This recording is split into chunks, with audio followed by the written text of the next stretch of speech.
Beleza. Bom, agora vamos usar todas essas coisas que a gente viu aqui para subir os nossos buckets. Tá? Vamos entender primeiro o que é os buckets. Onde que está o meu link aqui? Será que está aqui? Tá. Bom, os buckets, gente, a gente vai usar aqui o serviço S3, né, que é o serviço de Object Storage da AWS, né, é o Simple Storage Service, a solução de armazenamento de objetos, né, como serviço em classes de armazenamento. Eu vou explicar depois o que são essas classes de armazenamento. Suporta vários casos de uso, né, então você pode montar sites, usar para hospedar aplicações, backups, armazenar dados de IoT, né, e Data Lake, né. Então, com relação ao Data Lake, o S3 é a solução mais utilizada no mercado, tá? A Azure tem o dela, o GCP tem o dela, a Oracle tem o dele, mas o S3 da AWS para Data Lake é o mais utilizado. Tá? Tem aqui conteúdo curado, tá? Vale a pena vocês darem uma olhada se vocês não olharam ainda, tá? Possui alternativa? Possui. É um cara chamado MinIO, ou Minio, tá? É um open source, onde ele usa o protocolo S3. Então, eu poderia, por exemplo, subir uma EC2, instalar o Minio e criar o meu ambiente de Object Storage, tá? Ou o que o pessoal faz, assim, mais comum é on-premise, né? Então, por exemplo, eu quero testar uma solução baseada em Object Storage, né? Só que eu quero desenvolver local. Aí depois, vou desenvolver, beleza, aí eu vou subir. Aí ele é compatível com o S3. Tá? Então ele serve também para isso e serve também para você ter uma solução de Object Storage, por exemplo, ter o seu Data Lake, né? On-premise usando Object Storage, usando o MinIO, tá? Deixa eu ver o Guilherme perguntando aqui, tudo certo. Peguei pela metade, mas tranquilo. Utilizo. Ah, legal, olha. Eu não utilizo o MinIO, estou doido para surgir uma oportunidade para usar. O MinIO on-premise é bem maneiro, principalmente para brincar no carro. Legal. Legal. Então, alternativa ao Object Storage S3 é usar o MinIO, tá?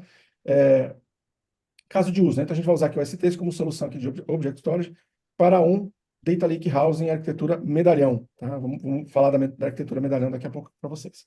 Então, os labs, eu vou criar aqui um template IAC no CloudFormation para deployar via GitHub Actions os buckets, tá?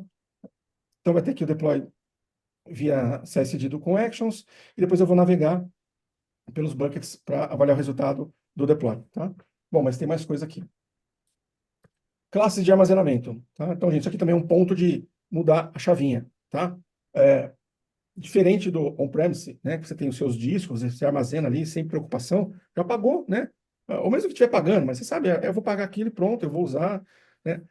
Em cloud, você tem que ficar atento a isso, né? E você usar um conceito de data aging, né? O que é? Você fazer movimentação dos seus arquivos nas classes de armazenamento.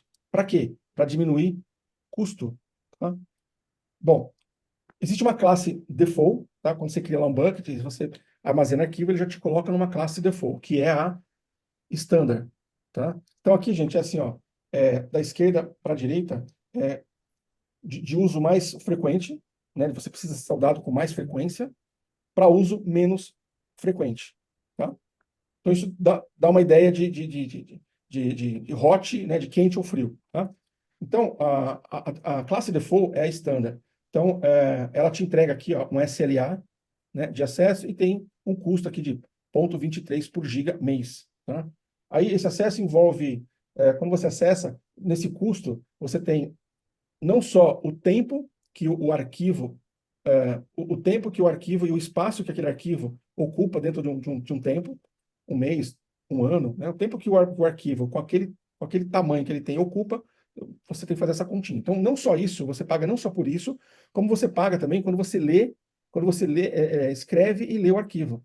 Né? Então, por exemplo, eu vou fazer um put, né? Vou escrever um arquivo, você paga por put.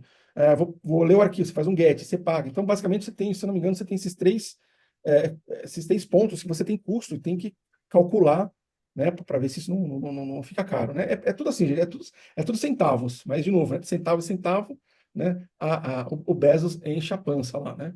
Então, essa é a classe default, né? Então, eu digo assim, na classe default, na standard, é aquilo que é hot, aquilo que, meu, eu preciso, o acesso é instantâneo, né? Então, mas dependendo, por exemplo, né, dados que você não tem tanta necessidade do acesso, o acesso não precisa ser tão instantâneo, o acesso não precisa ter uma contingência, ou seja, não precisa ser multizona, né? Eu não preciso ter tanta garantia de ter o dado ali. Então você pode começar a criar um life cycle, né, um ciclo de vida para o teu arquivo, né, para o teu objeto, melhor dizendo, né?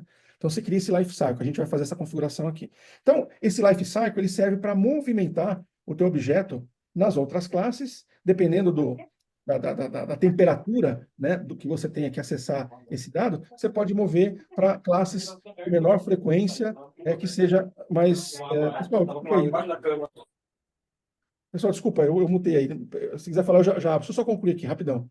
Então, você tem aqui as classes, né? Então, quanto menor é a frequência de acesso, você paga menos, só que você também tem menos recursos associados, né? Às vezes o SLA de entrega não é tão instantâneo, você não tem multizona, você tem menos recurso, né, para garantir ali o teu objeto, né? Até, por exemplo, você jogar num Glacier, né? Onde você não tem acesso instantâneo. Se você quiser acessar aquele arquivo que está numa classe Glacier, você tem que comandar a baixa do arquivo, que ele vai ficar disponível para você, se eu não me engano. Esse aqui tem, se eu não me engano, é até 12 horas que que a AWS te devolve o arquivo. Assim, eu não tenho certeza, tá? Mas o que me parece é o seguinte: eles pegam, colocam em fita DAT. Não sei se todo mundo conhece aqui o conceito aqui de fita DAT. Né? Aí tem um robozinho que vai lá, pega a fita DAT, tem que fazer o restore do arquivo para ficar online de novo, tá? Mas é o mais barato. Só para vocês terem ideia, ó, a standard sai aqui de 0,023 por giga para 0,000099 por giga. Tá? Só que assim, tem algumas considerações. Por exemplo, se você vai usar o Glacier, você tem que tomar cuidado se os seus objetos estão muito pequenininhos, arquivos muito pequenos. Então, o ideal é, vou jogar para o Glacier, consolida arquivos de 500 mega, 1 giga, porque ele cobra por arquivo, ele não cobra por tamanho, tá? Bom, então, é essa a ideia. Fiquem atentos para vocês terem um life cycle. Não deixem e não esqueçam de fazer o life cycle, tá? Porque automaticamente tudo fica em standard, que é a mais cara. E você não precisa do seu dado ser todo ele na standard. Isso é certeza, tá? E aí, assim, cada projeto tem a sua temperatura, tá? Deixa eu ver aqui no contexto do Lakehouse, quais tipos de buckets você já utilizou e como era o uso. Já vou falar aqui, Guilherme. Tá? Então, ponto, assim, melhores práticas, né? Criar orçamento, você não tomar surpresa, trabalhar life cycle, tá? Bom, vamos aqui. Aí a gente vem para a tal da arquitetura medalhão, né?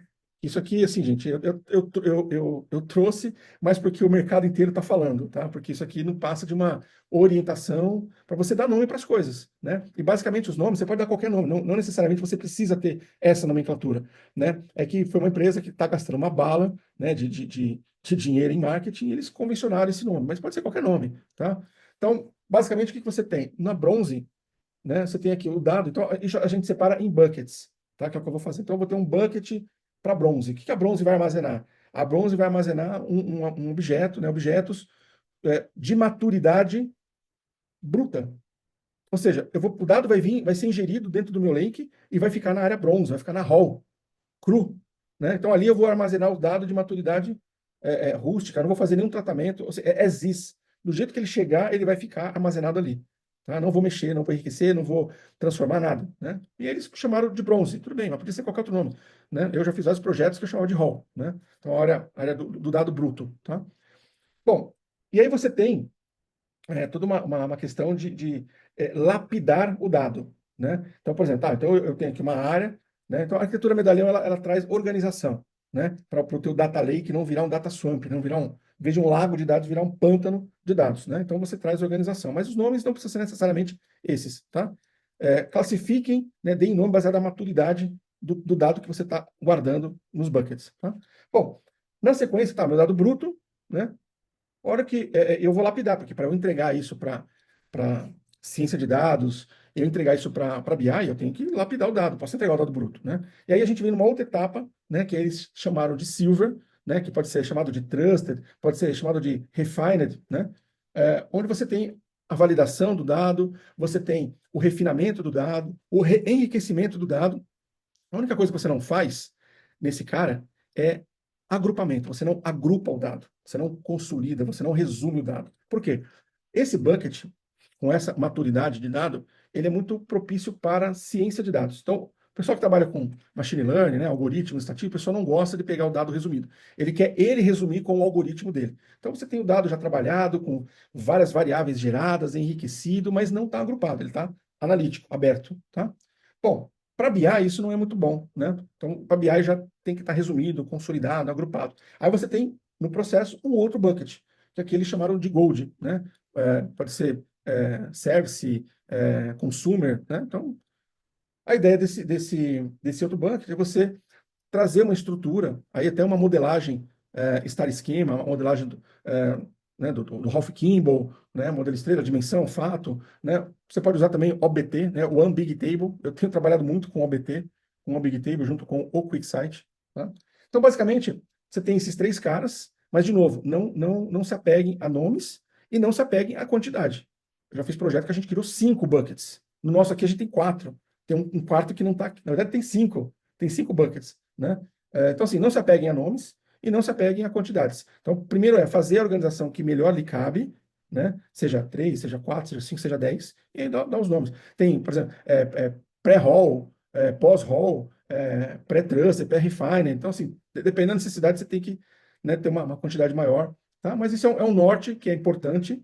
Né? A importância disso é o seguinte: é organização. Esse né, a mensagem é essa. Vocês precisam organizar o dado, né, baseado na sua maturidade, em buckets, tá? Então, isso aqui é a arquitetura medalhão, tá, gente?